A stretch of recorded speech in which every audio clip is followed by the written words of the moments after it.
just bastardizing our childhood and the classics. Nintendogs drove me. It's what makes me want to hurt people. Radical. People in general still bitch about everything. It still doesn't change. Let the podcast begin.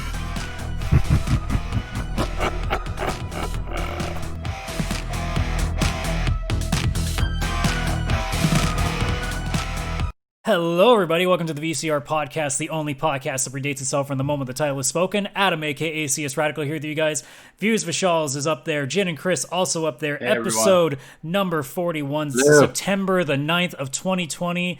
Several anniversaries, and yet Xbox decided to just come in and be like, bitch, move over, it's our turn. It's Mom said it's my turn. Mom. The god of mom. Wait, who's mom of video games? Yeah, that's what I was just thinking. Is it the Atari Jaguar because that's the closest to being a cougar? Ooh. Or is it Could Lara be. Croft? No, she's too young. No. Well, older Lara, like original Lara Croft. Oh yeah, no, that's a MILF now. Oh, for sure. Yeah. Yeah. She'd be like 49. Yeah, she would be actually at this point, or at least 45. I don't know. How old's Angelina Jolie? That's probably how old she'd be. She's born in 75, so yeah, 45. Jeez. All right. That was way more accurate than I was expecting.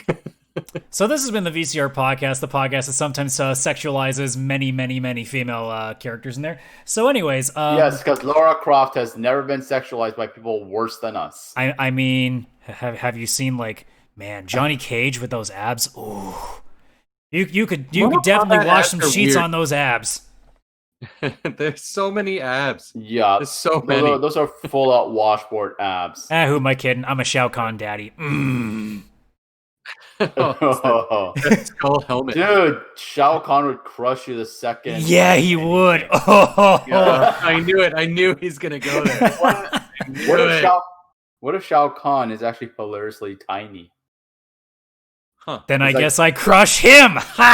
Oh! All right, so Oh. Where we sexualize Mortal Kombat characters. I was about to say, what have we been doing this week? Apparently, I've been crushing Shao Kahn. I don't know what you guys have been doing. Or he's been crushing you. I have not crushed out. I mean, my I know ass that. feels okay, so I assume no. But I have nothing really to add into this intro because I've just been playing more GTA and Fall Guys. GTA, I think I'm finally officially done grinding. I think I've really gotten everything that I possibly can out of grinding. So, I've actually What level done are you? quite a bit this week. Well, let me get to my quick shit. Geez, stop trying to take over. Okay.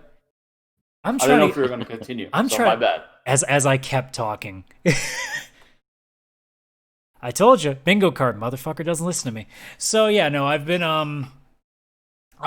they had the special cargo on for double money, which is basically my big money making thing. So I went absolutely bananas.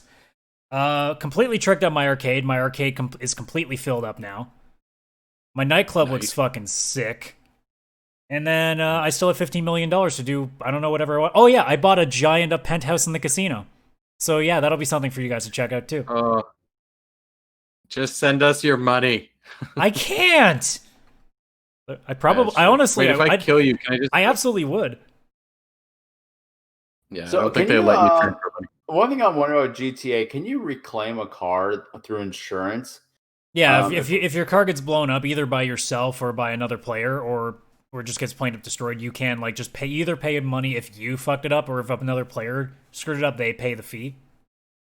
And did you guys just show me how to do it tomorrow night? Because I found out why my car is not there. I'm surprised. Did you ever mention that your car wasn't there? Because I don't remember you saying anything about that. But No, you know. like the sports car I won in the casino that night. The only night one night you were the one who did I just win it. I just assume you're using the armored car because it makes sense when we're heisting.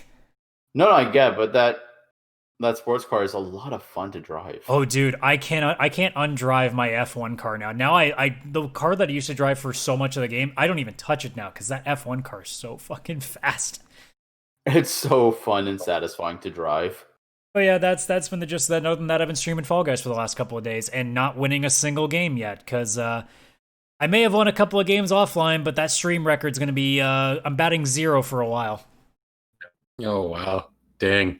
What? What level are you in GTA? Level in GTA, I'm high enough that I don't need to level up anymore. I think I'm like 162. I think the last like meaningful level is 135. Oh my gosh. So what about level 21? That's about max, right? Sure. Sweet. Okay. I don't need to grind anymore. That's Yeah. good. Fall Guys has been getting interesting too because they're adding more game theme stuff. Like Portals had a couple of skins in there. You could be the Peabody or Shell.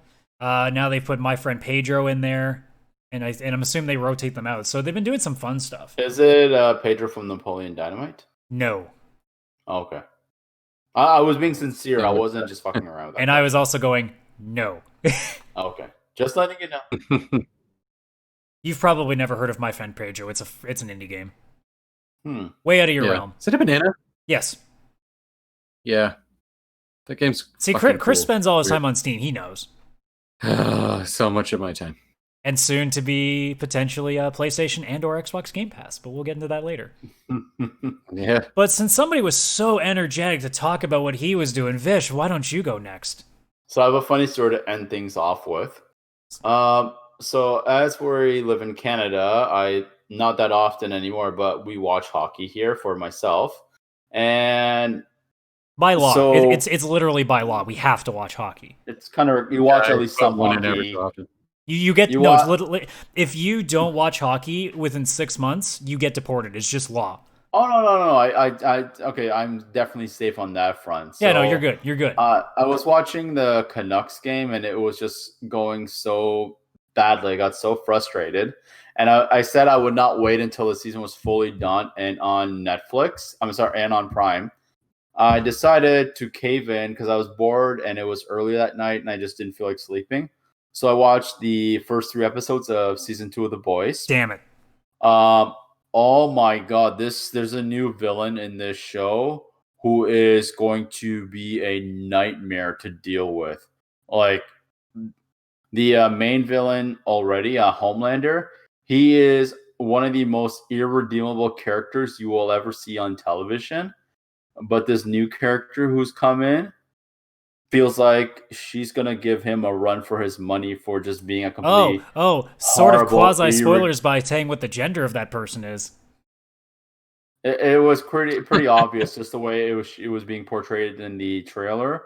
She's gonna give him a run for his money of being a horribly terrible person that's just irredeemable. So it's gonna be a very interesting season because this is gonna be one of those situations that's gonna cause a legitimate civil war between the team. And it's going to hit the fan. Wait. That isn't that like copyright infringement? Marvel's not going to like that. Yeah. Wait, that's Marvel, true. you no, America's going to want to copyright trademark that shit. Yes. Marvel did the wrong thing because there has never that the American Civil War is the only civil war in history. There was never been another one. No, ever. Never in any country. Nope. Impossible. Especially not in Germany either. Nah, don't Germany worry wasn't about it. split into 2. No, it's like that one episode of Family Guy. Viva on vacation!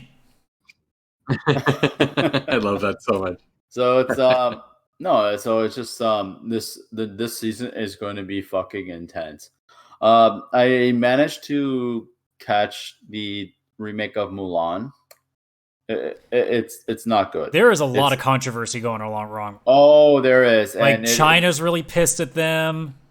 Oh no, the reason is with China is the whole situation that the lead actress, who I will say portrayed Mulan quite wonderfully, like really well. Like she was Mulan. But the issue going on with that is she is somebody who does not support the Hong Kong independence, does not support the Hong Kong democracy. And there is a region in China where more or less they have put the Islamic population The Uyghur stuff? Yeah, into concentration camps. Yeah. And they filmed the movie there. A significant amount. And then they were saying, we thank this region for letting us film there.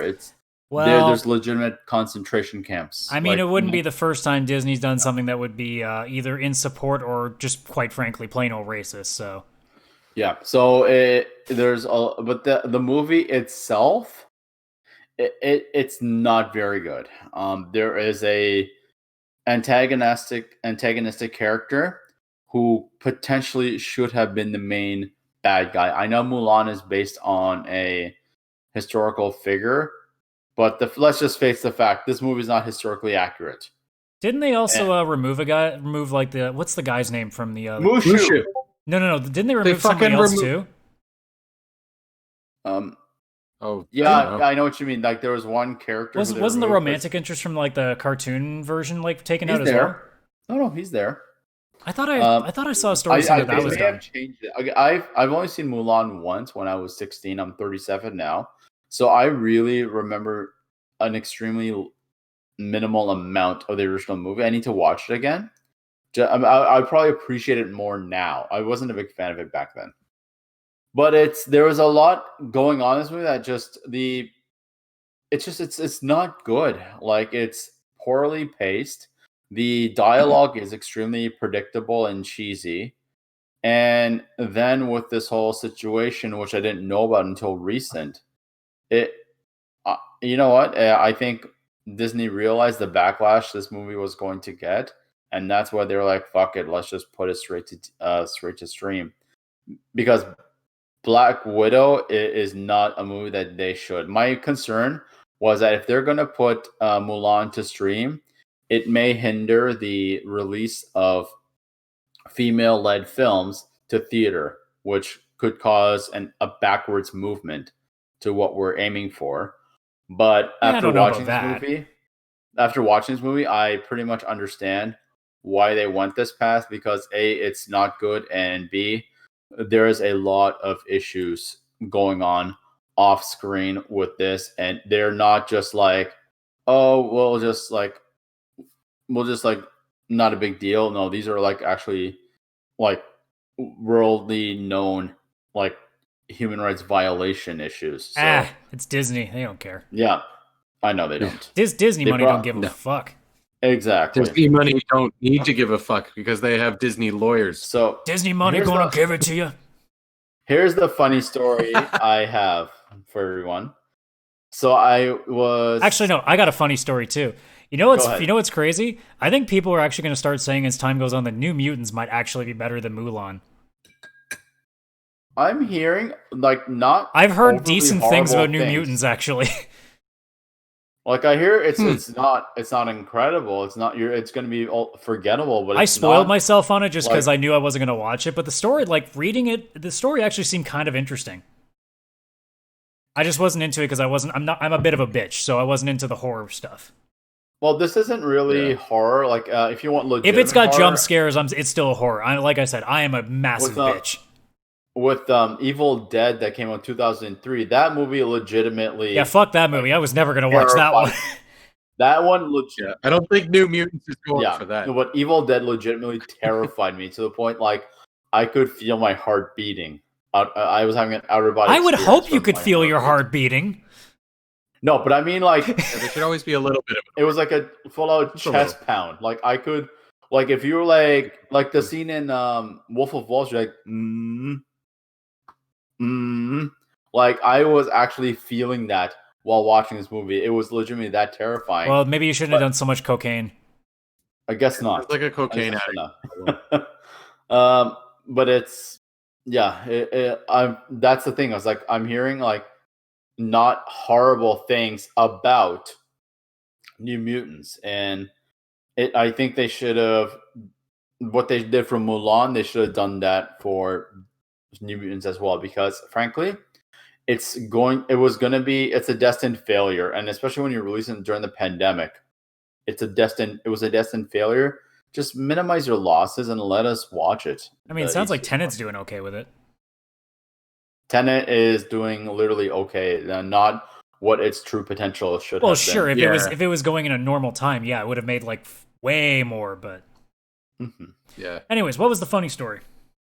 So I haven't played really anything in a long time, so I forgot that I had A Link Between Worlds on my DS, and I felt like you know what, maybe I should play. I felt like playing a Zelda game because I don't think I'm ever going to play Breath of the Wild because I think the game is just too much for me to like focus on. You and probably actually... never finish it.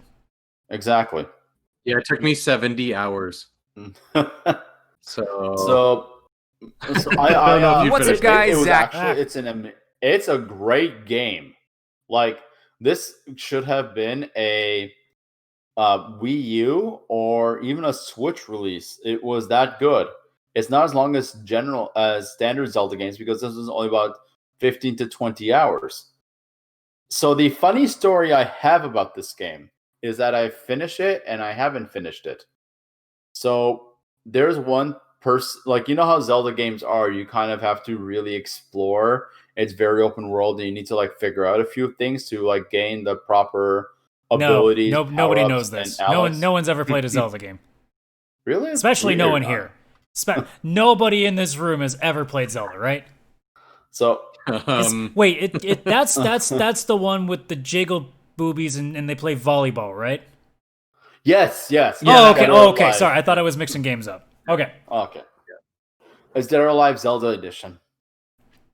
I mean, okay, jokes aside, Legend of Zelda Extreme Beach Volleyball actually sounds kind of funny. I actually would be okay with this. Actually, I would yeah, 100% buy that. if it's a Pre-order. because As long as Tingle is in a Speedo. Full nude Tingle. So No, that has to be a mod. You gotta at least like make it like at least like Nope. M for mature. Then you bring in the dicks. 99-cent microtransaction or no dick. So the game is actually quite challenging, and it has arguably the greatest power I've ever seen in a Zelda game. That painting thing, where you merge into a painting on the wall and walk along the side of the wall to bypass obstacles and to go through like gaps between the walls. It's such a cool power up. It's legitimate. It's like, wow, this is actually awesome, and it's done so nicely. So there's one power up one person I never met. It's a witch who offers you her broom flying services. So instead of having to walk all over the entire world like a jackass, you could use her broom and go certain places. I never met her, and because it is the open world concept of that game, I went into one castle before I had met the witch, and I did this castle was supposed to be the last one, but I did it ahead of time. So what ended up happening is when I finished this castle, I was trying to get back into the open Hyrule world, or Lorule as they call it, and I can't get out of it. I have looked everywhere. I looked on YouTube. I searched for a good few hours of how to get out of there. I tried for a good few hours to try to maybe like manipulate a certain part to get out of there. So I am stuck. I can't proceed any further. So I cannot finish the last castle, and I can't go into the final boss battle. And I've put so much into the game. Speedrunners, be aware of this. He might have broken something that you might want to know about. Yep. Yeah, so true. I have gone to a point that I cannot proceed further into the game at all. So I'm going to have to YouTube what I've missed. So when I say I have finished the game and I have not finished the game, I have not finished it because I can't, but I'm just going to finish it because I basically had 2 things left to do. So it was just a frustrating way to end a game, which frankly was awesome. Like a solid 9 at least out of 10, if not higher. It was that good of a game. It's arguably the best game on the DS that's not a remake or anything. You see, guys? He's so bad at video games, he can't even finish one right. Exactly. But yeah, that's what I've been doing. Boys, season 2, awesome start so far. Mulan, don't waste your money. Wait for it to come out for free in December, and if honestly, don't even support it. Don't watch Mulan. That's like 2 hours of your time. You know what you should do? Watch 2 episodes of The Expanse. I agree. And also, Link Between Worlds, great game. Arguably the best game for the DS. If you haven't bought it yet and you have a DS, Go buy it. It's worth it. It's a great game. I know you meant Link Between Worlds, but I can't help but think when you said Blink Between Worlds, I'm like, wait, did Blink 182 do the soundtrack? Dun, dun, da, da, da, da. All the small things. All the rupees. Oh my goodness. What is happening? So I've actually that's heard what that about A Link Between Worlds. I've That heard that is, it's really, really, really good. Oh, trust me, the painting power up, arguably the greatest power up in a Zelda game ever. Yeah. And Dang. but one thing, the DS, like the 3D aspect of the 3DS, it's stupid and painful. Yeah, to look I at. think like 99.9% of 3DS owners never turn on the 3D format. I do not. Yeah. It's painful to watch. It's cool I for about appreciate you 5 can turn it seconds. I think what you can, if you do it for cutscenes, it's not so bad. Yeah, but you also for have to like hold gameplay- the damn thing still. So Yeah, because even if you turn it like a degree to the left or right, it just fucks up the view completely. It's a complete Yeah. double vision situation. But Chris, what have you been doing? Horizon. So I have been playing Horizon to the point where I just finished 100%ing it this afternoon. I you put done the in game 60 completely? done. The only thing I didn't do is the new game plus So- because so there's is two this- achievements for that. a Jin and Chris review. Yeah, it is. That's my theme song for reviews. I hope that doesn't get If copyright anybody wants claimed. to know. Did you steal that? Yeah. I mean, it's a sound that appears in many songs, so good luck them fucking finding me. Follow me on And Twitter. that's also in many Halloween songs. Yes, true. Yeah, no, like it'll be a mini review by me. Because besides the new game plus, which sucks that I have 2 achievements left in the game, and one is beat the new game plus and beat new game plus on ultra hard. And it's like I don't want to redo the whole thing right away because I'm not going to do it And twice. on I'd have to ultra just- hard. Yeah, I just do it once on ultra hard, which would be annoying. I don't think that's going to be very fun. I don't want to do that. I played on easy through the whole game. Easier but story. easy. I did do easy. Okay. One above story. But I mean, it was still pretty easy. I would have loved to it's watch in you the play name. in story though, because literally there's one boss where you have to fight a guy, like just an actual guy, like no robots. I literally just ran for a second, realized, wait, I think I could just shoot him. Turn, headshot him, done. Boss battle was over. It was hilarious. Was this near the Really? beginning or end of the game? Somewhere towards I think like the middle point. Indiana okay, I know which Jones, one. one guy in Assassin's Creed 2, do it like that. Like I just shot him with the wrist gun, and that was it. Oh, it's fucking Oh, yeah. satisfying. It's like he Yeah, runs it's up so to me, good. and I was like, "Oh, let me try this." Bang, gone. So I imagine if you 100% of the game, you must Yeah. have at least enjoyed the open world and the even if it's repetitive, like you must have enjoyed the gameplay. So that was one of the big points for me. Is I actually loved the length of it. It took me 61 hours from beginning to end, including the DLC, because I 100%ed the Frozen Wilds, I think it's called. Oddly enough, I just picked that footage Yeah. to throw in the stream, and it looks like it paid off. So Yeah. Oh, nice. Yeah. So it took me 61 hours total to do the main game and the DLC 100%. So for me, if you're going to 100% a game and it takes 60 hours, or you can play it normally and it takes, say, 30 if you want to just do some side stuff and main story, I think that's perfect.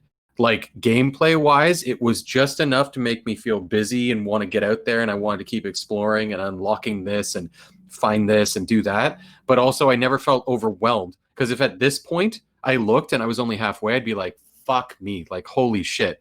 Like I'd keep playing because it's addicting. like Witcher. But like, well, I don't know. Witcher's just got this magic to it where I don't want to do the main story. I only want to do that other crap. Which is kind of That is probably one of the with better this games game, when it I comes to love- like side stuff. Yeah.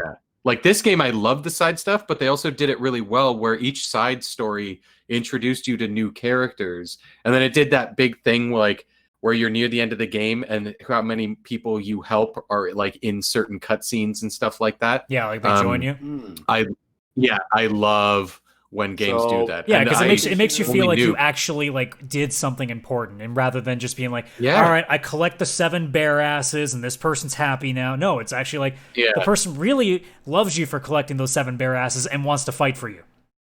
Yeah, exactly. Like it was just actual character progression and making a difference in the world, which is great because the game starts out where you're an outcast, and by the end of it, even in the DLC, like I won't spoil anything, but like you obviously become like everyone just is like, wow, you're like the best. I can't believe you did all this. This is so good. You're our favorite person. And it's like you were born literally an outcast, and you end up at the end of the game with basically what you are, which is crazy. It's the rags to riches story, starting from the bottom. Yeah. Now we're here. And so, do you find the best aspect of the game itself was the characters or the story? Both, because the characters were very heavy in the story. Like even like every side's quest, it was like you meet a character, you get to know them, and they're like, hey, you know, I'm hunting this thing because it killed somebody important to me. And then it would take you a few quests, and you'd get there, you'd finally kill the thing with that person. Like it wasn't just normal side quests where it's like, hey, collect 3 pieces of dried meat from the market and bring it back to me. Here you go. Here's your 5,000 experience. It was like cuts, like these side quests had tons of cutscenes and stuff. Like it was really, really well done. I think So what I would also say, love, oh yeah, no, sorry, go ahead. I was going to say what I love about the characters too is that like generally speaking, they don't suffer from the usual tropes that a lot of games do, where they have like, here's the really weird, quirky dude that's like looks like he's probably about to like grab you from behind out of nowhere. It's like, no, all of them really feel like very like realistic and down to earth. Like none of them are like just over troped. Like Aloy especially is so fucking relatable and realistic. Like most of the time you'd figure like, oh, she's gonna be way too fucking like preachy, or she's gonna be way too strong. No, she's legit just feels like a real woman that's just thrown into this crazy situation and trying to fucking figure her way through. Yeah. And I loved how every time you had to make a decision, there was 3 options, and one was always like being tough, one was being compassionate, and one was being intelligent. Yeah. So it was kind of like when you had to respond to be people. nice, be a dick. It's not that. Yeah. There was a there's actually a very similar formula for that for LA Noire. Yeah, kind of with the truth lie and stuff. But I mean, generally speaking, it's more getting you like the answers, whereas this one kind of gets you like it's almost like you're role playing a character, because you get to play as like, okay, what's my Aloy like? What would my Aloy do in this situation? Yeah. I was always the intelligent response every time. I didn't want to be like overly compassionate, because it's like, no, she's not weak, but she's also not a dick. Because like you get the choice, like, do you want to kill somebody? Do you want to let them live? Or do you want to like tell them why they're wrong, but also why they're being spared? Like that kind of like, you're going to be alive, but here's why you fucking suck. Like that was the one I loved. I found that I definitely split all 3, like, because it would depend on the person too. Like if I really didn't like this person, I would make them feel like an idiot. And if it was somebody that I felt really sorry for, I would give the compassion stuff. So it really kind of brings that fun too of like, you're basically Aloy in terms of, you know, how you approach each situation. Obviously you can just choose to do it in a specific way, but in my case, I kind of reacted the way to it that I would. So it worked out really nicely. Actually, I was just realizing that's actually a very similar formula to what they did with Red Dead Redemption, where you could be a complete asshole or a criminal, or you could be like the good guy. Yeah, no, that's the polar. And each of them had their own strengths and weaknesses as well. I mean, most games, they do the basic, like, it's like the old Mass Effect Paragon and Renegade stuff, right? Where it's, you do this thing, and you're either going to be really, really super cool about it, or you're just going to be super douchey. And I think with what Horizon does is it tells you, like, this is the option, like, none of them are intrinsically bad, it's just your approach. Yeah. I loved that. Adam, you had mentioned when you were playing this like a year ago or whatever on PS4, you said that by a point you felt like you were just a god because you were just so overpowered. I ended up at level 60 because the DLC extends it another 10 levels. And I didn't finish the game. I was doing the game. I got to like the last, say, 4 story missions. 100%ed the world, left 4 main story missions. Then I was like, all right, it's time to go and do the DLC, because I don't want to finish the main story, then go do the DLC. No, the DLC is just another area. I'll go explore there, then I'll take down like the final missions. So when I went and did the final missions, which were level 30 recommendation, I was level 60. And like there was all the like war machines coming out, the Deathbringers or whatever they're called. And like, oh man, I just with the slow motion and aiming the bow and having like the best armor and weapons that you could have, and I would just aim at their weak spots and 3-shot them and they would explode and take out 2 next to them and stuff. Man, I felt like such a badass. It was so good. Stop calling her Aloy. Start calling her Athena. Yeah, right? It was the perfect mix. I don't get that joke. Athena is the goddess of war. I thought that was Hades. No. I thought that was Ares. Or is the goddess of... Hang on. Am I sure? Am I mixing up my shit?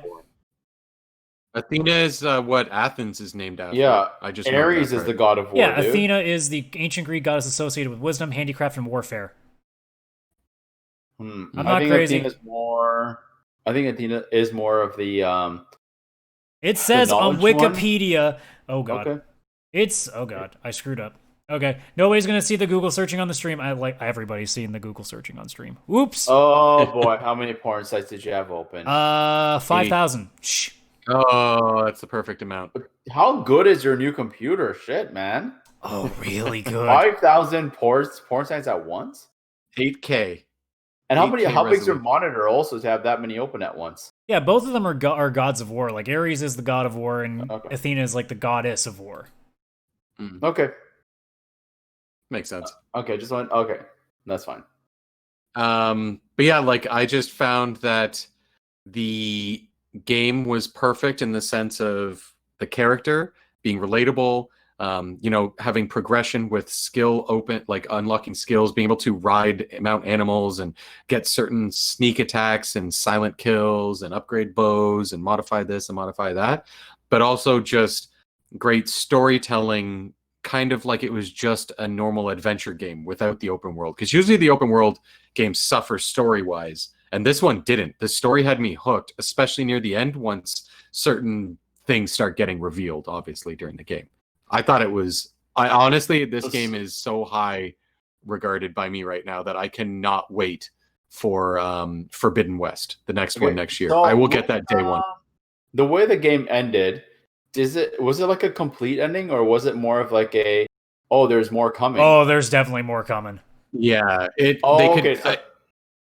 go ahead. The way they've done this, without giving away any of the story, they could technically just keep going forever and just keep kind of like unraveling a little bit more each time.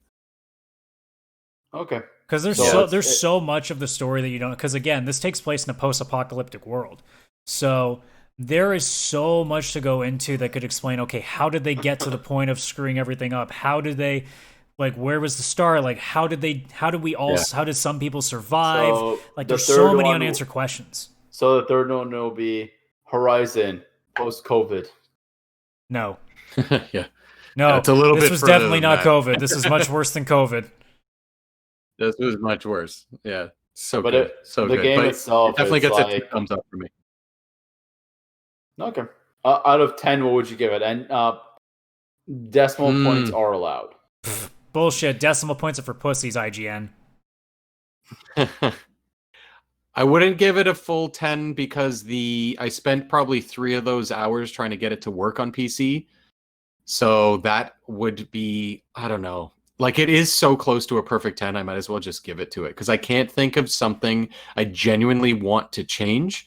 The only thing I would want is just more. So basically, in the next game, if you had played this on PlayStation and didn't have the faults, it would be a 10. But because it's the PC port, would it be fair to say that it's probably an 8 just because of all the tech issues?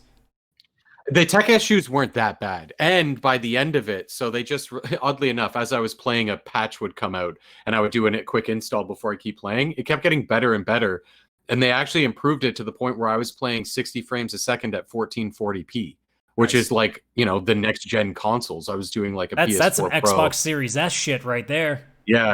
So, I mean, it started where it was all like 40, 35 frames a second at 1080p. I was on ultra settings, 1440p, 60 frames a second on a 5-year-old GPU. I was like, okay, never mind. They definitely redeemed themselves in that regard. And I probably will go back one day and do the new game plus. My saves to the Steam cloud. So if they put out a few more patches. How long is the additional amount? Time-wise, roughly? I think it's like, what, 6 to 10 hours, I think? That's not bad, man. Frozen Wilds? Oh, the Frozen Wilds? It was a little bit longer. Honestly, it took me almost 10 hours. Let's see. Time to beat Frozen But I Wilds. 100% did it. Yeah, I did 100%. Okay, about 12 hours. Every collectible, every side mission, everything you could do, I did. And I loved it. Couple new enemies there, couple new robots, machines. Very cool. And it actually adds to the main story. The weapons upgrading, like was it quite significant? Yes, you can. So the weapons have like a few slots, and you can put modifications in there, and each modification's different that you find loot on enemies and stuff. So you might have one that's plus 57% damage, plus 30% fire damage. So it'll increase the damage of your bow, and if you have fire arrows on that bow, then it also increases the fire damage by like another 30%. So it's very customizable, but not complicated wise. Just if you find the good pieces, put it on the right bow, you will be very powerful. So it's not JRPG customizing where it'll be like 7 No, different I wouldn't bananas. say. No, I wouldn't say so. You can customize your like. There's only like 5 or 6 different sets of armor, and they all look slightly different, but they only have one slot to put, or 1 or 2 slots to put a modification on them too, and it might add 20% to silence, 20% to fire resistance, whatever it may be. So there's still customization. And there's the ultimate armor quest, of course, where it's collect all the things throughout the main game and go unlock the ultimate armor, which was super cool. Totally did that. Still wore the Carjon blazer. Oh, I wore it the whole game. I just kept upgrading to the newer one. That was it. So yeah, good. I feel like I need this game. I really want to play it. I feel like I need to give like a month of my life, like dedicate to it. It took me just under a month, it looks like, because I think it came out around the like 11th or 12th of August, and I just finished it today, and it's the 9th, so like almost exactly a month. But I also 100%ed it. So yeah, and you definitely don't need to. I was so overpowered on the last battle. I was like, this is supposed to be hard, I assume, at some point. That's what Ultra Hard New Game Plus is for. It ended pretty quickly. Only when I'd beaten everything and I had 4 story missions left, so it was just like one mission after the other because I didn't want to stop. Yeah, like if you're not the 100%er of it, you'll probably only take 40 hours at most, probably. Yeah, maybe not even. Especially, I think you can probably beat it. You probably won't even have the DLC because I think you just have the base copy, right? Yeah, I do. Yeah, so you'll probably be like maybe even less than that. You might even be like 30, 35. Yeah, I'd say probably around 30. Yeah, no, it's on. It's sure. Definitely on the backlog, and especially now my PS5 plans have been put on indefinite hold for the time being. So I definitely can. And again, we'll get into that later on in the episode, I'm assuming. So I will let you continue on, Chris. I believe you just have a little more to say. No, just that I love the game, and I would probably give it a perfect 10. Because I can't think of something I'd want to change. I just hope the next game they just but I don't want to fault them for that because it was their first game and they fixed it fast. Like 4 patches. They put the work in to get it 3 done, weeks. yeah. 4 patches in 3 weeks is very, very quick. That's very quick. Like they were working overtime for that, and I don't want crunch and all that just so my game runs a little bit better. I just hope the next game on PS5 is just a little bit bigger, a little bit brighter and nicer looking. Oh, dude, because they're going underwater now, they will. Whoa. Yeah. I just want that plus more. The animation and world design looked fucking incredible. Whoa. It is. I took 72 screenshots that I posted to Steam. And I was using photo mode for a lot of them. When we watched that trailer in June, I was having a 4K 60 frame per second boner right there. Yeah, Adam pretty much nearly died from dehydration until he decided to drink water. Aloy does that. It's an Aloy thing. And how do you? One thing I also like, Adam, for him, she's like the new face of female video gaming. Do you agree with that? I mean, I would 100% throw her in there. I don't think she replaces anybody, but I would say that she is right up there, and she will be an icon going forward, much like a Tomb Raider, like Lara Croft, much like many other Samus from Metroid. Like, she will be definitely like one of the permanent female figures going forward. That is awesome. Easy, and deserving too. Aloy is best girl. Yeah, yeah, she is. She's good. All. She's great. I'm a fan. But yeah, that's all I got to say about that. So we can definitely move on now. All right, time for some quickies. Speaking of getting dehydrated. Name of your sex tape. I mean, at least I'm getting some, right? Fair enough. Ooh. So let's start off with the one positive thing I had. Apart from obviously our big story, but that's towards the end. That's not a quickie. That's definitely not a quickie now. No. All right. So first off, not everybody is fucking asshole-ish when it comes to microtransactions. So somebody was posting to Cyberpunk, just being like, hey, there's still not going to be microtransaction in this game, right? And they quickly responded by saying, nothing changed. Cyberpunk 2077 is a single-player game with 0 microtransactions, 1 single purchase, no tricks. Don't believe the clickbait.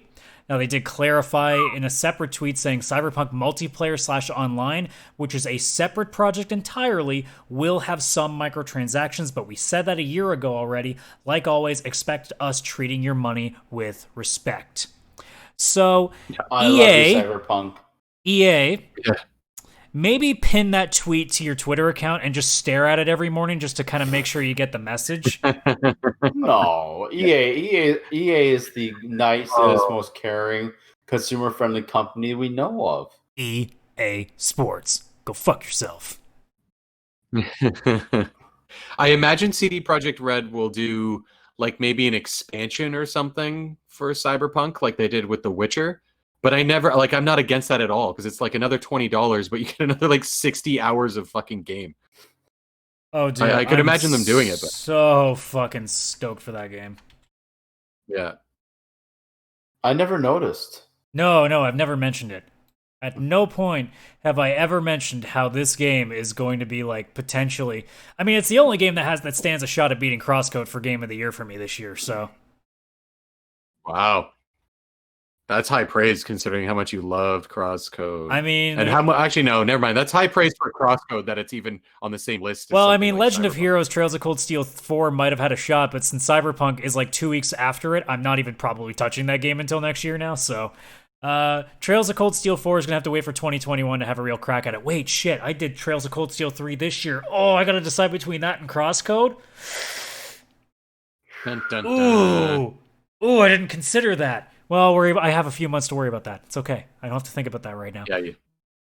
Oh, it's going to be agonizingly hard, fun. actually. That'll be a fun podcast. Personally, I think Trails of Cold Steel is going to win because you were so emotionally involved in that game. CrossCode was surprisingly fun. Oh. Yeah, but the emotional impact you got from Trails of Cold Steel.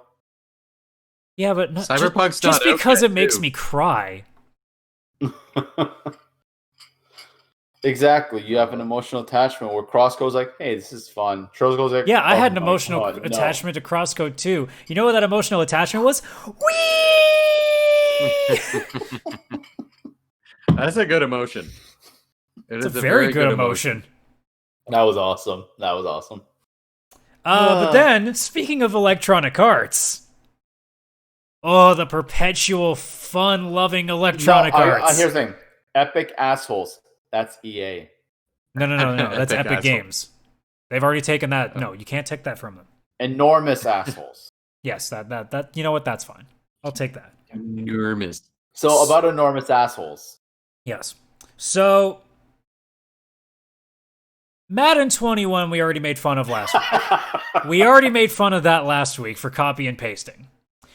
Turns out that wasn't the only thing that EA was fucking up. So, UFC 4 came out a couple weeks ago. Oh, yeah. And actually came out to decent reviews. Actually, their UFC games haven't been terrible. Like, I remember playing the original one when they got the license. It actually was pretty fun. I didn't like it. I tried the demo. I didn't like it. But, yeah, EA decided to be really scummy. I know, shocking. I know. EA scummy. I know. I was surprised too when this happened. I was really shocked. So, 2 weeks after the game came out, all of a sudden, all these in-game ads for The Boys on Amazon suddenly started popping up in the game. Like, they weren't there before. They just happened to show up after the reviews were all out. Oh, I know where you're getting with this. I heard about this. Apparently, after all the praise, and now that everybody has bought the game, now they're like, I guess now we can throw all the shit in that you guys wouldn't have liked, right? To which, obviously, gamers and journalists alike went, no, EA, that's actually not okay. That's pretty shitty of you. Yeah. Like this, if this was a free-to-play game, sure. In all honesty, I don't even mind advertisements. Like, honestly, if the game is reminiscent of real life, I wouldn't have had a problem with it if they put it in at the beginning. Because it makes sense. The only thing is, The Boys is literally on front and center on the mat in the UFC. That would never be on the front. That would never be there. It would be like Zions or something like that. Red Bull. So yeah. But like they do like, you know, like the pop-up ads, like when they're doing like a replay, they show The Boys as like the pop-up thing. That's fine. Honestly, when I saw that, I'm like, that's perfectly okay. That would probably be a thing that happens in these things. It's not too big a deal. But the fact that they waited till after the reviews, like, you know what they were trying to do. That's extra shitty. They're trying to get around it like no one would notice. This giant ad. Frankly, no one was going to play the game after 2 weeks. I think it's a good idea to avoid further like charges where they find a different revenue stream where they can online. Well, no, it's not. There's nothing like we're not being charged for it, and it's not really intrusive. It's just It's why are you waiting? Like, why are you waiting till after reviews to do this? Like, it's very strange. Like, it really shows like a scumminess there.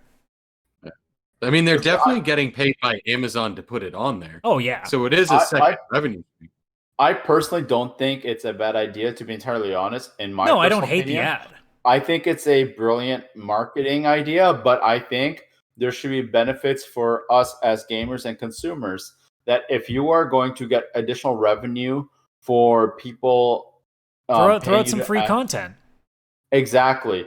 Or like the next, like for example, if Mortal Kombat between games had like a 5-second boys banner. No, not in Mortal Kombat. Actually, no, Mortal Kombat would be terrible for no, that. No, the reason that I say I'm okay with it in UFC is because legitimately we see advertisements in those things because it's real life. Like, I'm okay with, like, let's say Spider-Man, like the next Spider-Man game.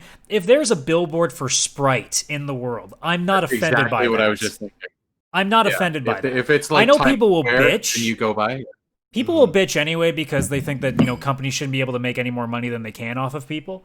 But realistically, like, it's reminiscent of real life. Now, granted, Spider-Man maybe isn't a great example because Spider-Man isn't quite real life because it's still a fake area. Spider-Man can actually, I feel, get away with it as if they're in Times Square and have. Well, yeah, but you know what I mean, right? Like, it's pseudo New York, but I mean, there's also like fake brands in it too, so they could also just put a fake Sprite brand on there instead. You know, to be entirely honest, because a lot of the Marvel characters take place in real life cities.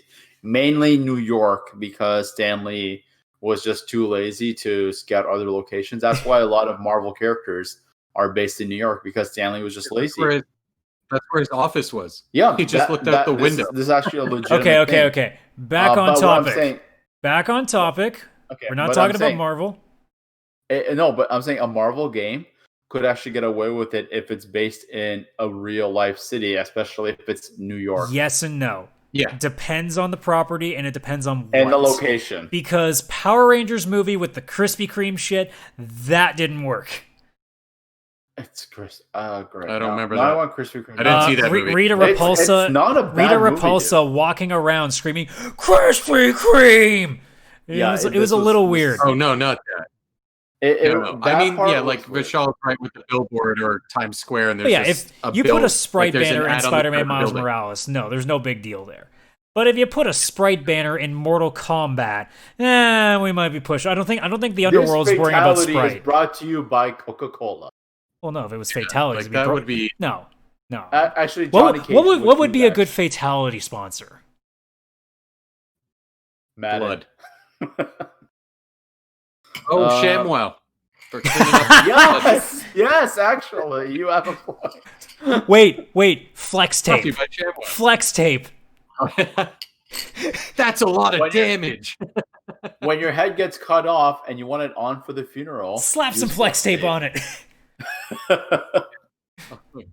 Oh, Oh my god! But No, I anyways, wouldn't be mad at so time and place. I personally, I think this situation was a little exaggerated, but I understand the sentiment behind it. But I think, you know what, if they did a little more subtle, you could get away with it. well, they tried to And do it subtly. They just didn't tell anybody. If they just did it at launch, I don't think it would have been as big a deal. And Now, even better was their apology. So this is verbatim. They took the things down today, I believe. No, it was a few days ago. Now that I think about it. So this was their specific response verbatim. Okay, I gotta say it in my EA lawyer voice. Earlier this week, the team turned on ad placements in EA Sports UFC 4 that appeared during the replay moments in gameplay. This type of advertising inventory is not new to the UFC franchise, though we have typically reserved displaying ads to specific main menu tiles or octagon logo placement. It is abundantly clear from your feedback that integrating ads into the replay and overlay experience is not welcome. The advertisements have been disabled by the team, and we apologize for any disruption to gameplay that players may have experienced. We realize that this should have been communicated with players ahead of time. No fucking shit, EA. And that's on us. Yeah. We want to make sure our players have the best possible experience playing EA Sports UFC 4, so ad integration in the replay and overlay experience will not be reappearing in the future. Thank you for your continued feedback on EA Sports UFC 4. Now, why do you have to sound like such a fucking douchey corporate lawyer? Now, let me translate that for you. Ah, shit, you figured it out. Yeah. Oops. Yeah. That's basically it. Because here's the thing. This type of advertising is not new to the franchise. Yes, but you know what's also new to the franchise? You waiting 2 weeks to throw it in. And then you know what else is clear? Yep. Yeah, it is on UEA. It's your fucking game. No shit. That's on us. Yeah. But again, sports gamers are dumb. Oh, fantastic. As I said in my video on my Monday stream, sports gamers don't care, and they'll just keep eating it up. Because fucking Madden. Yeah, Madden. It's all Madden. It's totally Madden. phenomenal. Now I'm going to get more mad. Here we go. Super Mario 3D All-Stars. To be entirely honest, I think the price is ridiculous, but the collection is amazing. Besides Mario Sunshine, I don't care how good this collection is. I know what Adam's mad at. $60. $60 for 3 more than decade-old games. Oh shit, you're right. Galaxy is Galaxy 2 came 13 out 10. years old. I checked on the Monday stream. It's 13 years old. Galaxy 2 is 10 years old. No, it's Galaxy 1. Galaxy 1 is what's in this game. No, but the thing is, Galaxy 2 is the most recent game. That's yeah, but Vish, no one old. cares about Galaxy 2. It's not in the combo. I thought they were both in the combo. No, it's just the one. Oh my god, that's even worse then. So, $20 for an N64 game. Maybe it's worth that much collecting, but that's a physical collection. And let's be honest, you're not buying Super Mario 64 to play it anymore. You're buying it to put it on your shelf. Mm-hmm. So $60. That's bad enough already. You only have 6 months to get it. And then it's gone. Poof. Like it never happened. Yeah, the limited release is it window a is physical weird. or digital? Both. 6 months for even the digital version. Okay, this is pretty shitty. Like, I would beyond understand the physical. If they were just like, look, we're just printing enough copies for 6 months. Okay, fine, Nintendo. It's You're like going to take it off the store? Maybe they don't have the license to Mario. That's a good point, Chris. I never thought of that. Questions. They're only able to get a very limited... I have no idea. No, they're doing it because afterwards they're going to put all 3 of them on the store separately. And for $30. $30 or something. That's 100% what they're gonna do. I guarantee it. Guarantee it. Yeah. Because they know there's too much money there to just be like, here you go, just kidding, and take it away. Like I said this on the Monday stream. If this is not proof that Nintendo intentionally holds back stock, I don't know what to tell you anymore. I don't know how much more evidence I can give you. When literally, I follow, I said this on the Monday stream as well, I follow a Twitter account called Game Deals Canada. And Yeah, they you often, told me about this one. they often post on that Twitter account when Switches go back in stock. It's not a deal. They're just telling you it's back on shelves. Yeah. Nintendo intentionally ships less stock of Switches so it keeps people looking. It's really horseshit marketing strategy. I don't care if it works. It's horseshit. Yeah. It's the Disney Vault. It's Yeah, when Disney used to that's put out exactly what it movies is.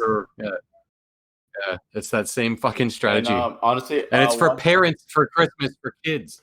It's 100% what it is. That's 'cause then you one have thing to- that with the Disney Vault that Facebook Marketplace has shown me. Those movies are not as rare as people think they are.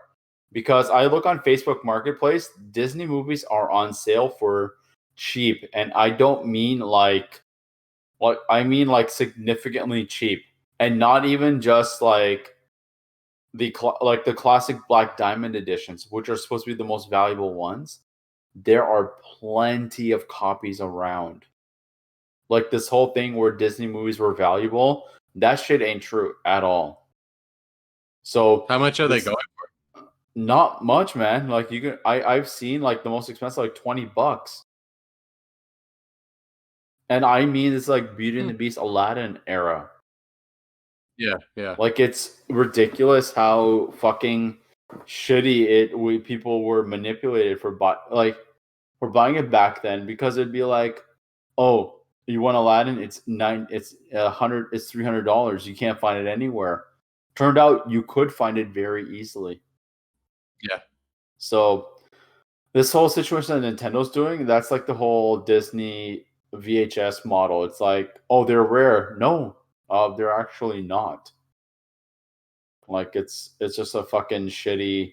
It's so disappointing because again, like you really want to respect this company as much as you can because they make some incredible shit, like absolutely incredible, phenomenal games. And they're a big part of our lives. And they keep just proceeding to just shit on us over and over again. And Nintendo fanboys, I'm sorry. I will not hear an argument about how any other fan base in gaming is worse at defending just the worst practices than Nintendo fanboys.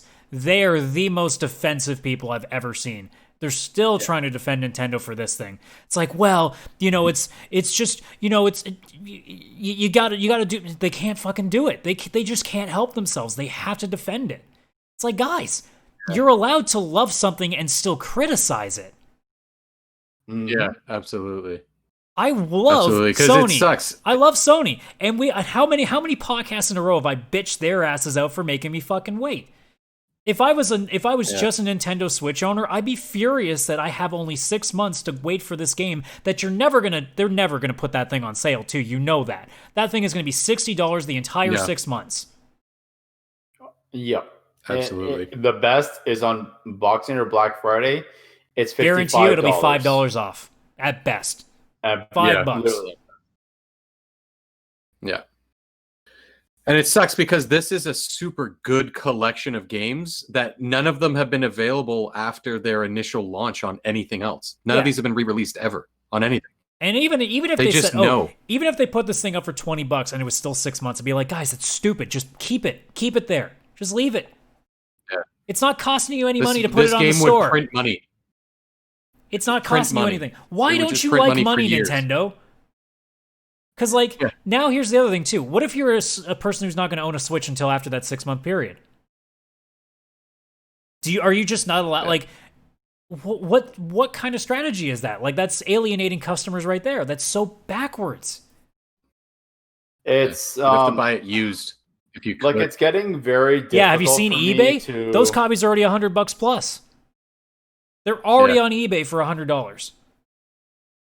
It's getting very difficult for me to like even try to support Nintendo or even want to put my money into a Switch because of all this shit that's going on. And Nintendo has a very bad problem with their nostalgia. Like they'll charge like if they remake Super Mario, like if they remake Super Mario World on DS. Granted, they would probably charge about $40 for it. They remade Majora's Mask and they remade Ocarina of Time for the DS. And what they charge? $50 for the fucking games. These are 20-plus-year-old games. Like, it's Nintendo is basically just living and gouging off nostalgia. I mean, they don't have a problem with nostalgia. They just, they have a problem with their customer base. They just don't apparently like the people that give them money. Apparently, they really don't like them. Either that, or every Nintendo fanboy is like every guy that really wants a girl to dominate him. They just love that Nintendo like high heel on their fucking neck. Yep. I mean, I kind of like what you're saying. I gotta. Okay, yeah, but Chris, it's not like Princess Peach's high heel. No, this is like Wario as he's like dripping hamburger grease. Yeah. But I am definitely the type of person where I both love Nintendo and hate it because I already bought this collection. I'm not even kidding. I already bought it because it was my birthday gift to myself. And I plan on playing through. You're part of the problem, games. Chris. I am part of the problem, but I love and hate myself for it because it's like, well, I'm going to play all these games and it sucks, but I'm also going to hate myself, but also love myself. So that's the best analogy. I just like that heel on my neck. That's what it is. It's just so disappointing. Nintendo Peach heel. It's so disappointing. Because, like, if you ever wonder why this company has been struggling so long to really have, like, the same footing that Microsoft and Sony do, this is it. They alienate their customers over and over again. Yeah. Yeah. I find Nintendo does it a lot more because with Nintendo, there is not a lot of third-party support. Well, that's because Nintendo knows, like, the people that are there, they will allow it. Mm-hmm. Nintendo is like what EA wishes it could be with all their games. Like, they get away with it with FIFA and Madden and shit. They can't get away with it in everything. Like, they wish Star Wars Battlefront 2 could have gotten away with it. They wish that UFC could have gotten away with it, that all these other things. Nintendo legitimately is what EA wants to be. Just they have this legion of fans that just will accept whatever they give them. To be entirely honest, EA has that because no, not to Nintendo's extent. People like hate EA. For example, Chris's brother-in-law has bought every single version of NHL. Okay, again, I'm talking all EA, not just sports, because sports gamers are dumb as fuck. Yeah. People who just play EA sports games are dumb as fuck and don't care. They're the ones that buy Madden every year and still think, yeah, I just paid $60, $70, $80 for a game. I should still be able to spend like $100 more on Ultimate Team. That makes sense. Yeah. Yeah. I guess that's one thing with Nintendo. They don't have any microtransactions. Yeah. No. Or even DLC. They just release games that you're not allowed to have for an extended period of time. Yeah. They just start expensive. My first time noticing that was Smash Brothers Brawl. That was my first time actually noticing that. Where it took so long for it to come. Well, we'll get into talking about things that took so long to come, but one more thing, because we have a little more time. So, today is a special day. There are two anniversaries. So, Dreamcast is 21, and PlayStation, the original, is 25. Arguably, the biggest system in gaming history. Like, one that really changed the landscape of gaming. It definitely is one that changed the landscape. I know, the Dreamcast was like the best thing ever. Oh, wait, were you talking about the PlayStation? No, I was talking about what's weird? Both Nintendo and Sony had both Nintendo and Sony had a chance to publish the PlayStation. Yeah, the Sony PlayStation. I mean, the Nintendo PlayStation. It's supposed to be Nintendo PlayStation, and there is actually a game made for it. Yeah. Yeah. The prototype just sold. One complete game. Yeah. The The prototype just sold, and I think it was $350,000 or $500,000 it just sold for. Because there's only one of them, and the collector just bought it. Yep. The original prototype, and it looks like a Super Nintendo with like a disc drive. It's fucking weird. So yeah, But it says PlayStation on it. So I will pose a question to the both of you, and we will all answer it. If you can come up with Yeah. one for each, what's your favorite game on both of those consoles? I have 2 for the PlayStation. I said one. Mm-hmm. Dino Crisis Level Yeah, 3. we have to do one. That's all I'll say. I won't even say anything more besides those 2 titles. Did you have So go one ahead. for a Dreamcast? Dreamcast, it would probably be. You know what? You're gonna have to give me a second to think about it because there was, besides Sonic Adventure, there was actually another one that I liked a lot for it. So I need a second to think about it. You got your 2, Chris? Yeah, I do. So little out of left field. It's just because it's one I always go back to on PS1, and it's probably because it's not available on anything and hasn't been available on anything since, except the PlayStation Store now is a PS1 classic. Xenogears. Oh, It's a yeah. Square Enix RPG. Mhm. I heard So about good. Yeah, it was like a new IP, but it was Square in just like their prime. Like, they were just like Xenogears, Chrono Cross. Like, this was their fucking time. So like Xenogears was amazing. And then on Dreamcast, Nights into Dreams. That Yeah. weird And clown now you're music finally game. getting a new one. Yeah. Fuck yeah. Oh god, I can't wait. I've played that. I rebought it on PS3 when it was re-released as an HD edition, where it was just the game with like proper resolution. And I bought it on Steam, and both of them I played through and got like A score on every level and everything like that again. I actually had a tradition for a bit on Nights into the Dreams because there was a Christmas into Dreams or Nights Christmas or something like that. And it was one level added where it's Christmas themed and has like this really nice Christmas music. And I play it every like Christmas Eve. It takes like 10 minutes to play it, but I just load it up, install it, and play. It's so good. You know what? I Fucking love it. Sorry to interrupt. I actually have my Dreamcast game, Jet Set Radio. Oh, it's a good one. One of the most unique games ever made. Because Yeah. the visualization at the time was fucking breathtaking. It was a shit ton of fun. And it was challenging. Like, it nearly beat out Sonic.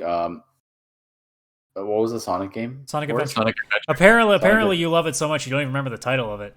Yep. So it nearly beats out Sonic Adventure and Code Veronica, Resident Evil. But that game itself was just such a unique masterpiece that I have not seen before in gaming. And then they did it again on Xbox, and it was actually pretty good too. And then they never brought it back, which is a shame. strange. Yeah. Very strange. It'd be great. I mean, hell, Tony Hawk's 1 and 2 remaster are apparently fucking great. So, like, hell, let's start bringing back some old school, like, fucking rollerblade and BMX games. Matt Hoffman's do it. BMX. They don't even do need it. to change the visualization. No. Actually, no. Just at radio. Well, they could clean it up a little bit, but yeah, no, it would still be great in its cell Try to shading clean form. it up and up the resolution so it doesn't look bad on a bigger TV. Yeah, Like, that's it. Yeah. No, that was the Dreamcast itself. I think it was just. I think its biggest failure. It was released at a very bad time because it was released way too soon to compete with GameCube and with PlayStation 2. It wasn't a bad system. I just think it was released way too soon to really compete. I mean, I think at that point there just wasn't a big enough market for 3 giants. No, there was 4. It released, and then Xbox. Xbox also showed up soon. Well, but Yeah, Xbox, PS2. I should rephrase. Like, Microsoft, even if the Xbox failed, Microsoft loses nothing, right? So, Yeah, I mean, like Sega was on last in the legs. old battle, like Nintendo is a giant. Sony was just getting its feet. So realistically, like there was only room for one non-major like tech corporation. No, it was Microsoft. So, with mine, I mean PlayStation. I mean, come on, Chrono Cross. I clearly haven't talked about this game enough on this thing. See, and I you're love wrong. that game. I will continuously say you are so fucking wrong. You're definitely wrong. I love that music. Did you play Chrono Trigger? No, why would I ever play that piece of shit? Okay. So if you haven't played Chrono Trigger, you wouldn't understand that was my biggest fault of not playing. I am such a Chrono fan. I played Radical Dreamers. Oh, I never got to. I think I got like an emulated version of that on PC. By the way, that's where my name comes from. That's where Radical comes from. Is that actually where your name comes from? Yep. Oh, Counter-Strike Radical. Critical Strike Radical, like the okay. Oh, Critical So the Strike. whole story. My first ever tag used to be Radical Dreamer because I was a big Chrono Cross guy. So I started with that. Then I changed clan over the times, and eventually Radical. Like everybody just called me Radical, so I'm like, well, fuck it, I might as well just stick to that. And then my old clan from like 360 days was Critical Strike, and I just kept it because A, it sounds cool, and then CS Radical just rolls off the tongue really well, so that just happened to stay. CS Radical. CS I'm Radical. gonna call you Critical Dreamer from now on, just to fuck with you. And then on Dreamcast, although technically, because I never owned a Dreamcast, so I'm kind of cheating a little bit here because I technically played this more on GameCube than Dreamcast, but it still counts. That's fine. Skies of Arcadia. Oh yes, fuck yeah, that's Which a good was choice. the only time we have ever seen a Sky Pirate JRPG, and it's the fucking greatest. Yeah. Oh, I gotta play that. That's got to be on something. I gotta find it. Did you ever play Jet Set Radio? Of course I did. I talked about playing yeah. Jet Set Radio Future. Oh, yeah. Okay. Is that radio? Where did you play it on, the Dreamcast or? I played the Jet Set Radio Future on Xbox. Did I play it on PS3? Did I play it on Steam? I know it's on Steam, but I don't know if that's where I played it or not. I can't remember where I played it. I don't think it was on Dreamcast. That's a good question. Did either of you actually own the Dreamcast? I have one, yeah. No, I didn't. You had a Dreamcast? It was one of the worst controllers in gaming history. I was too young to have the control of the spending capital in my household. I bought it for $35 at EB, used EB Games, and When it did was you buy only it? like 6 months after it stopped. Oh, I was in university, but it was only Oh, wow. 6 months after they went under and stopped selling it. It's when they Sonic went- Adventure. Sonic Adventure, I thought was an ultimate like gem on that game. Oh, I fucking loved I that never played Sonic Adventure 2. Adam or Chris, did you? Oh yeah. Adam, what about yourself? It was definitely good. The only time I ever played like a Sonic game back in those days was when Adventure Battle 2 was out on GameCube. Okay, How- same exact game. How was Sonic Adventure 2 compared to the OG one? Sonic Adventure, was it as good or?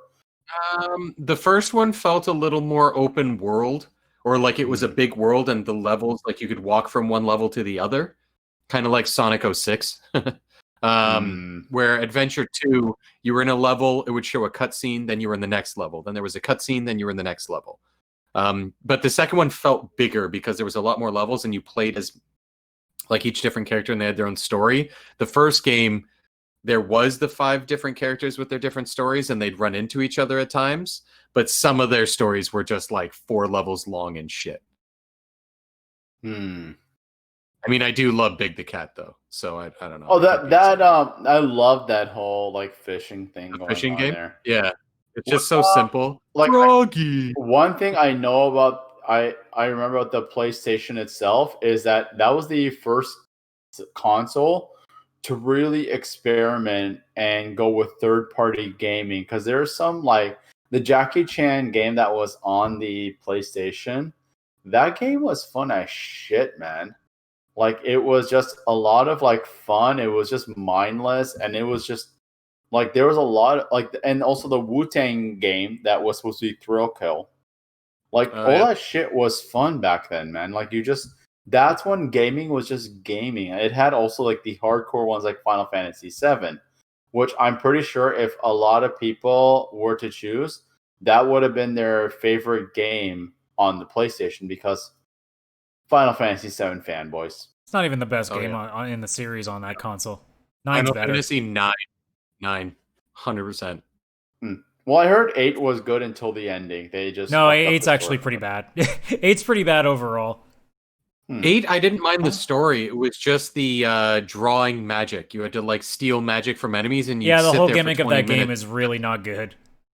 And also, like, one thing I like, that was when Metal Gear Solid first really started. That was when Metal Gear Solid started. And frankly, for me, I feel Metal Gear, as much as I love the Metal Gear series, I found Metal Gear Solid was overrated, because as a game, it's amazing, but it's like once you finish it, it's like any other time. At that time, we had time to replay games. Okay.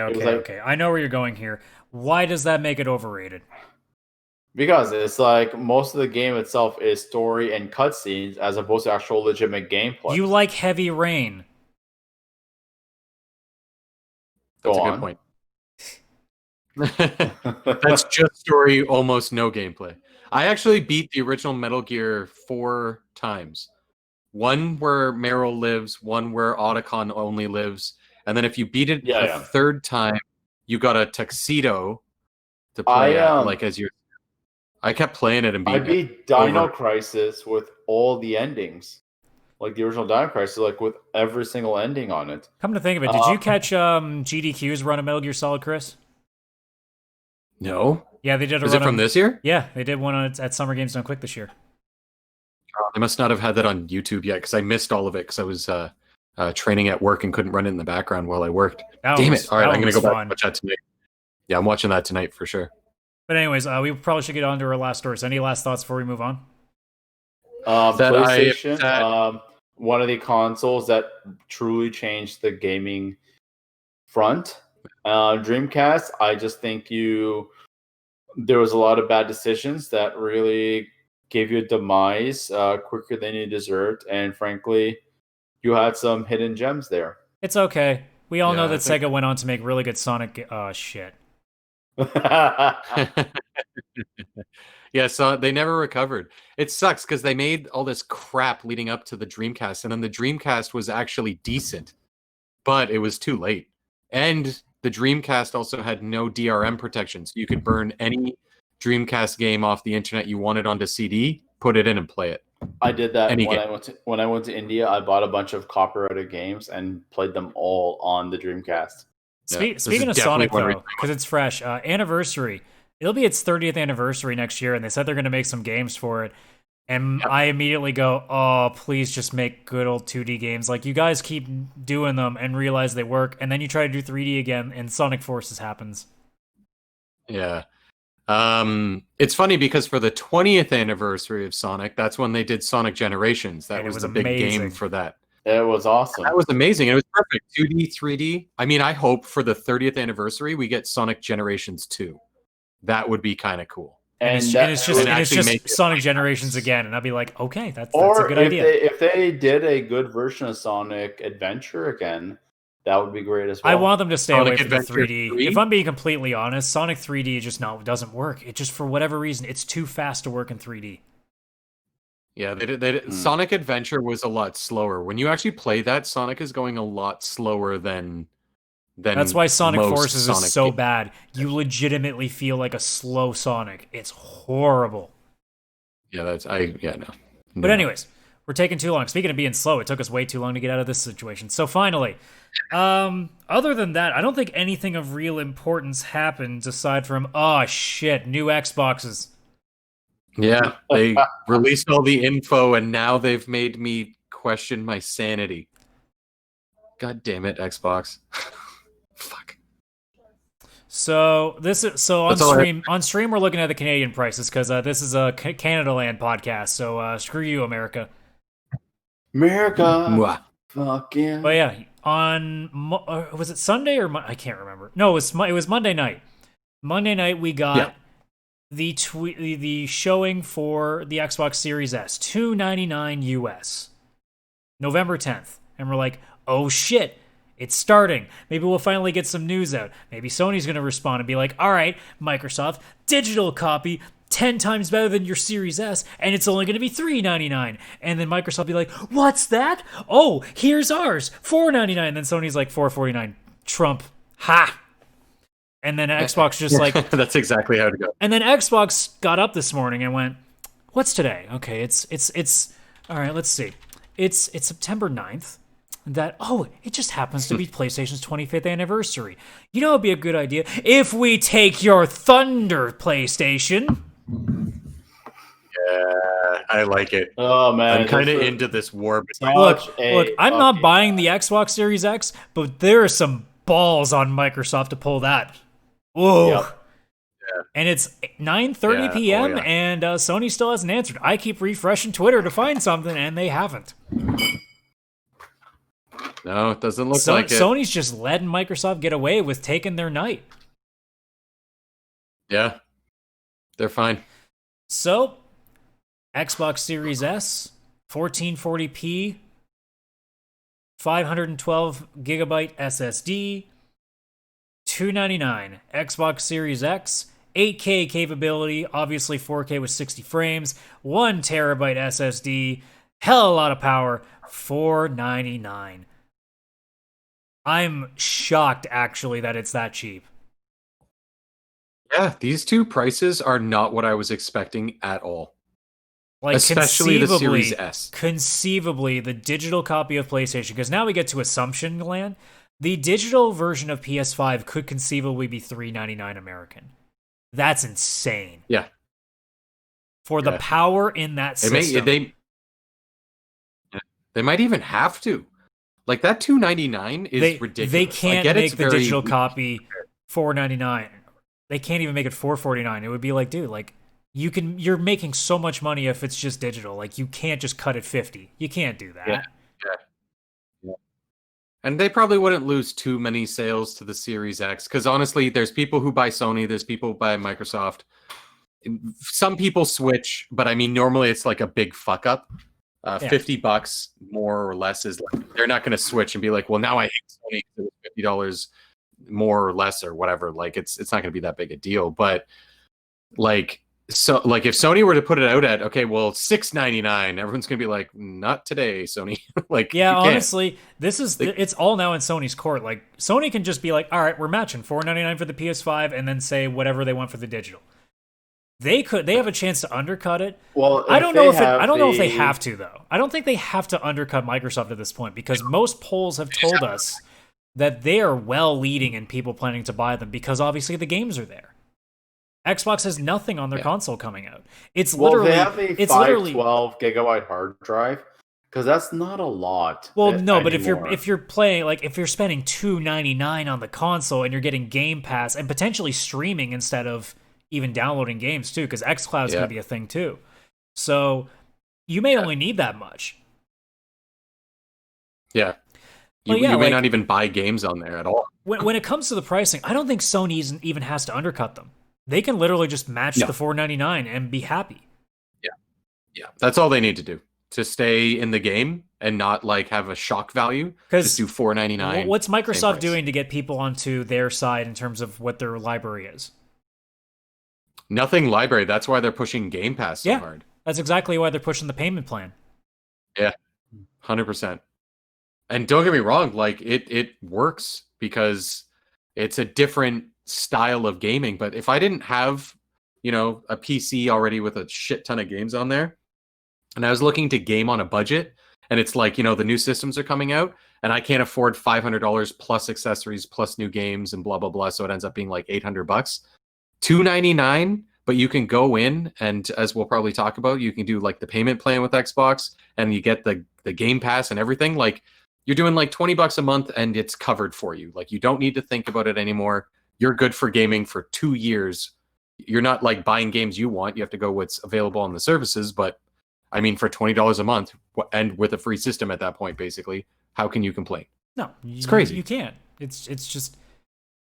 The pricing is brilliant, and especially with like the situation where you can just stream the games and not have to take any storage space. Like, that's now that streaming is becoming a thing, it's going to be at least like possible that we don't need to have these massive hard drives anymore. Yeah.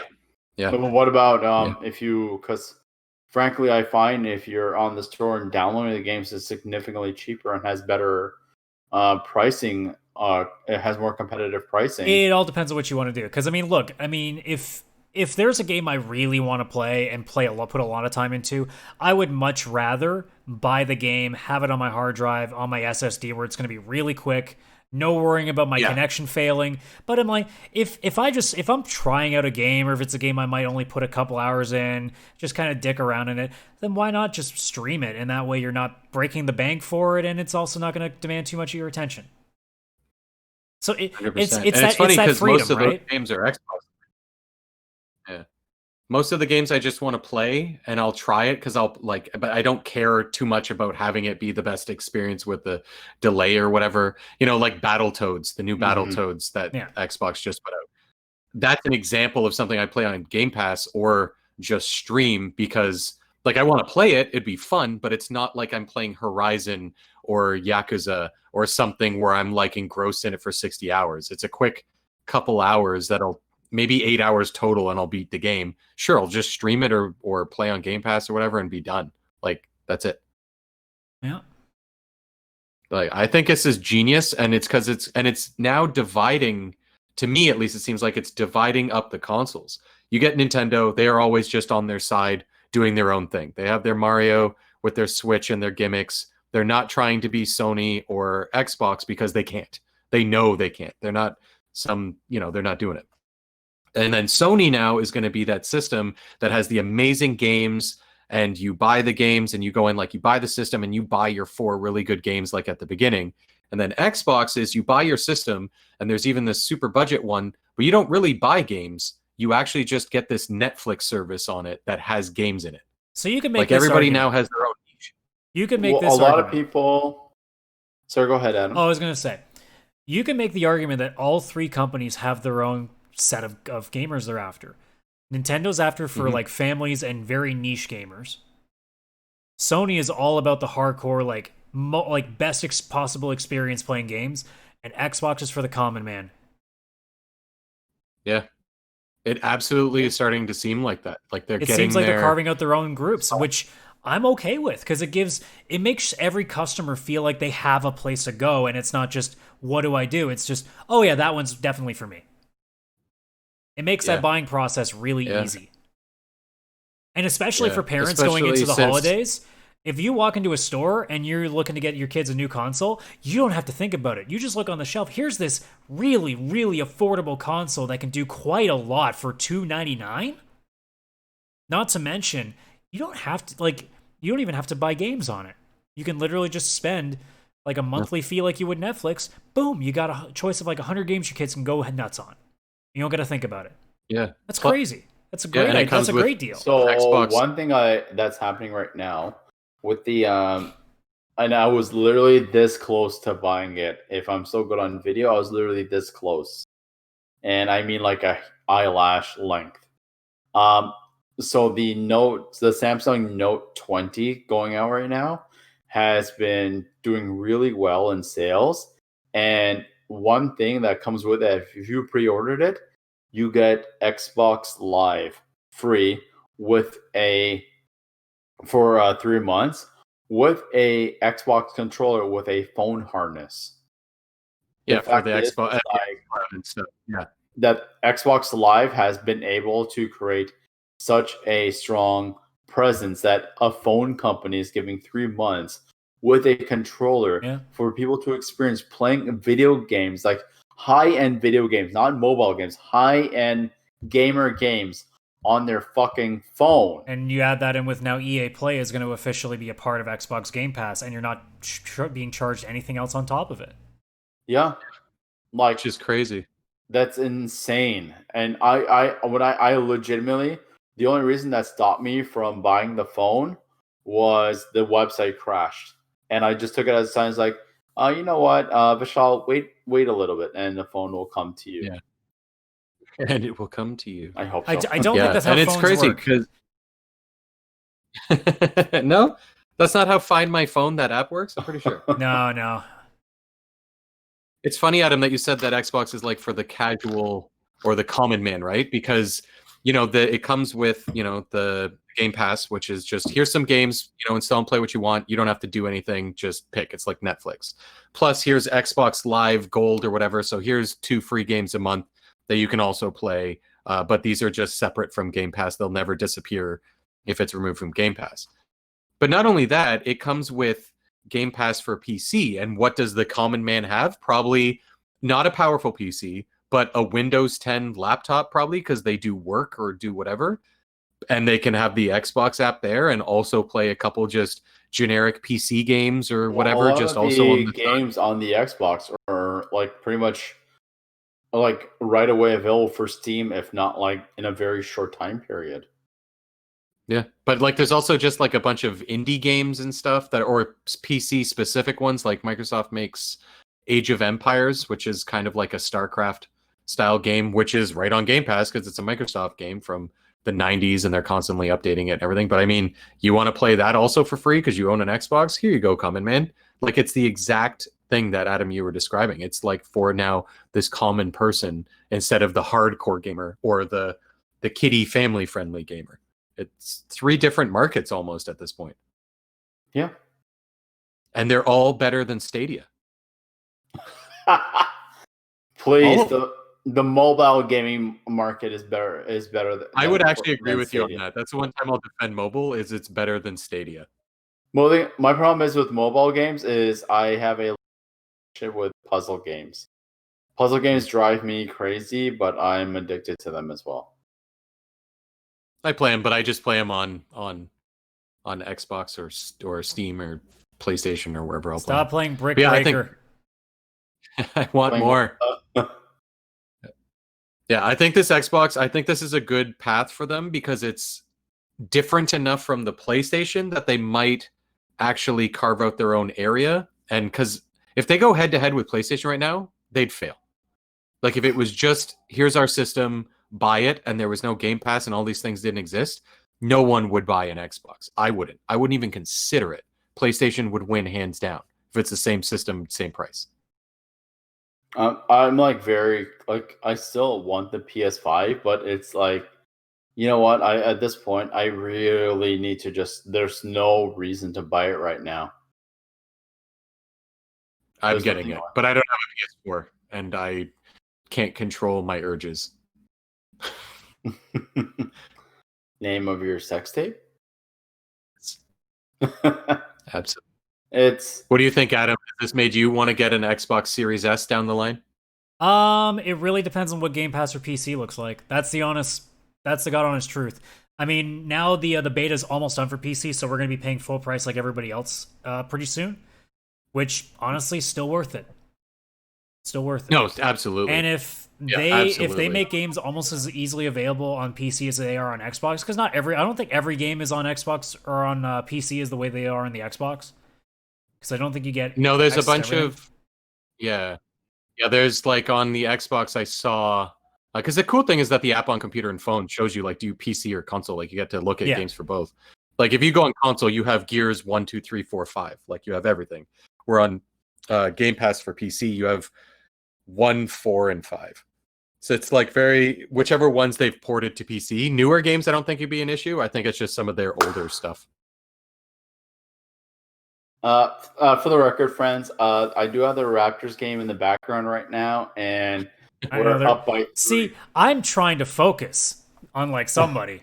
I am still focusing. I've been able to respond properly, but this is arguably the most important game in the franchise. Well, right this now. is unfortunately a video game stream, so the total amount of people in the audience, which is at this point 0 by the looks of it, they don't care. We can just pretend he was clapping for how excited he is for Xbox. Yes, that too. Sure. To be entirely honest, I think the business model that they're doing is fucking brilliant. I think the streaming the games via Xbox Live is a significant game changer, especially on the mobile end, where they're doing with the Note 20. Because again, I was this close to buying it because the other option was getting the wireless Samsung AirPod, their version of the AirPods, or getting the controller with the Xbox Live for 3 months. And frankly, I was choosing the Xbox Live. I think it was a very, I think this is, I want this to succeed and I hate Xbox. But if this is to succeed, this would change the market and like basically the lifestyle of gaming as a whole. Yeah. If PS Now were to answer to this and all of a sudden become something along these lines, like if Sony's like, you know what, to compete, $4.99 for a PlayStation, you get a year's worth of PS Now, and look what we're doing. We're putting all first-party games. What I think Sony should do to really compete with this release an Android phone with a PS4 equivalent controller that allows this to go via mobile, that would really... If I'm being like, completely set the honest, I competition. don't think they need to, because I don't think that's their market. Yeah. I don't think that's Potentially, their market. They like here's the thing. I think the reason Microsoft is pushing so hard elsewhere is because they're trying to get a market that, you know, they've lost control of the hardcore market. Straight up. They've lost it. So they're trying to find every other outlet that they can to at least reaccumulate some number back. I don't think Sony even has to bother. Honestly. I think Sony's fine with what they've cut out. This PS5 or PS4, sorry, is already, I think, like 5th all-time selling console. And it's 3rd if you don't count handhelds. Behind the PS2 and the PS1, ironically enough. It's past the Wii. And the Wii sold to families like no console's ever done before. And actually, the Wii also even targeted the senior market. Well, that's what I mean. They targeted ever markets that no one thought was possible, and the PS4 still outsold it. Because the PS4 is legitimately, in 2020, the gamer's console. Yeah. Yeah, 100%. Bar none. 100%. So, I don't think they need to do anything. Which is why, if we're talking all the way back to where we were, the pricing, just match what Xbox is doing, and just watch the money come in. Yeah. Yeah, because if I was a gamer and I had both of these systems, I would have it for 2 reasons. Everything I did where I bought games for the graphics and the hardcoreness, playing with friends, like, oh, new Star Wars, new this, new that. Not even just Sony games. The console in our era for playing with friends was plain and simple the N64. I would say, yeah, that was the first big one for like couch co-op. Oh, for sure. But yeah, like I would use the PS5 as like my hardcore gaming, where it's like, oh, a new game, you know, Outriders is out, Avengers or Cyberpunk, like that would be there. And then I'd have an Xbox on the side to play all the other little games that just happen to be on Game Pass because, hey, I basically am not paying for this, or I'm paying $10 a month or whatever. But Chris, what about your Steam library? Yeah. Oh, that's why I don't have Game Pass. That's why I never got it between now and since I've had my PC for the last... since Game Pass has been on it for last year. If you get Game Pass, I'm telling Valve on you. I'm going to say you're cheating. Dun, dun, dun. Well, I've already decided not to buy any more PC games. I'm stopping because the PlayStation's going to come out and I'm going to buy like 1 or 2 games on there and then play those only and just no more. But what if you get Xbox Game Pass on PC? Technically, you're still buying games for PC. No. I cannot, because I know I have on purpose added Game Pass into Steam. So if I'm going to launch it, I would launch it off the TV through Steam. And that way I have that guilt of, why are you about to pay $10 a month for this when there's just a little to the left? Just look a little. Oh, there they are. And then there's all my other 300 and whatever games to play. I cannot get... I'm going to keep having fun with this. What if they put Last of Us on PC? What if they put God of War on PC? So I saw a rumor, and I don't know, it was on Twitter. I don't know how much it had, but it was that the next going to be put onto... I'm just saying hypothetically, because he's like, I'm never going to buy PC games. I'm like, but what if they do this on PC? Chris, come on, where are you going with this? It's time, plus I don't need anything more in there. But I did hear, because Sony came out and said that they want to put more games on PC, and apparently somebody from Sony told somebody who was on Twitter, so fucking take this with somebody a grain of who salt, knows a guy that the next game that this guy who knows a guy said. It was an intern. Whose uncle was an intern. Yeah. But apparently the next game Sony was looking at for PC was God of War, which would be actually very intense. I'd probably just play it on my PS5, obviously, but holy crap, I'd add it to my wish list for PC and save it for 10 years from now. I've already mentioned this, dude. If you want to play God of War, I will... He doesn't have to wait much longer. You can just get a PS5 in 2 months. Yeah. I will lend you a copy of... I can't wait for him to own a PS5 so you can stop saying that. Fallen Order. But I'm getting the discless. You can't lend me. Oh, by the way, anything. Fallen Order won't be necessary anymore because EA Play is going to be on Game Pass for PC, which means Fallen Order can now be easily bought on Game Pass. Okay. Yep. And So Yeah, long yeah. story short, to take this all back, because Lord knows we can't stop tangenting. Holy shit. After all this waiting, I can't believe how affordable this generation is going to be. yeah. Yeah. It's a really good. I'm imagining $399 digital PS5 and $499 normal. And Could be that's- undercut or whatever. But that's more than my fair. guess. And this is US. Yeah, And and that's my US. if they guess. undercut it, it's going to hurt me not to buy that thing till June 20th. If the PS5, the digital version was only $299 US, with the amount of money I've already put aside for it, I would buy an extra game and probably just get a fucking Xbox Series S2 to go Get with my PS5. the 3D 'cause I got audio all this headset with it. Ooh, that's a good point. That's a good point. Ooh, I just might.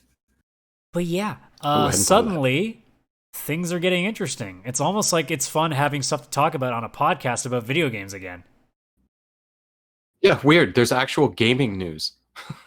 I'm sorry though, Sony. I'm still boycotting you. June 20th is the earliest you're getting my money now. But if I have to save We less, have. Sorry to cut you no, off. fuck off with the We have Raptors. Game 7. No, I don't care. I don't care. That's post show. Okay. God damn it. Video game That's post-show. podcast. Video NBA games. 2K21, which Unless is on the TV right this was the NBA Jam podcast. now. Yep. Could be that. For sure. Were they on fire?